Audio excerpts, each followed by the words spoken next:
طيب دي اخر حاجة احنا وصلنا لها، ان اي حيوان يعتبر خطر. اي حيوان يعتبر خطر، لو بدأت العبه او اتعامل معاه فكده اصبحت مخاطرة، ريسك.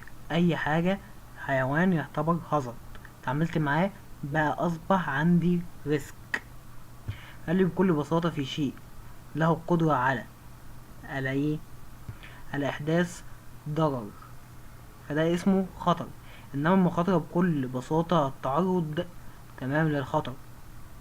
رقم واحد مثلا شبه كمادة كيميائية، فببدأ اتعامل معاها، فده يعتبر ايه؟ خطر.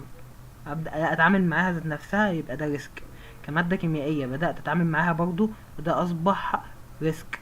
تمام. تمام. بس مثلا الحفرة اعدي عليها اصبح كده، ده اسمه كمان ريسك. بتلات امثلة اهو للريسك. سلم اطلع عليه، السلم ده يعتبر خطر، السلم ذات نفسه. ابدأ اطلع عليه، ابدأ اتعامل على السلم، فده اصبح كمان ريسك. تمام، مخاطرة.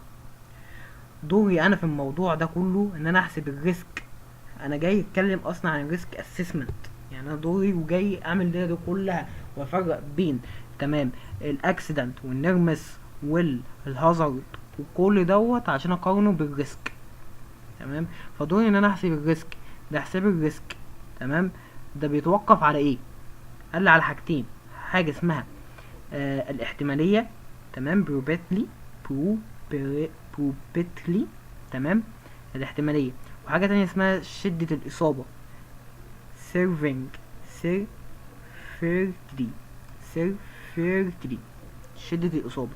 يعني ايه بقى الكلام ده؟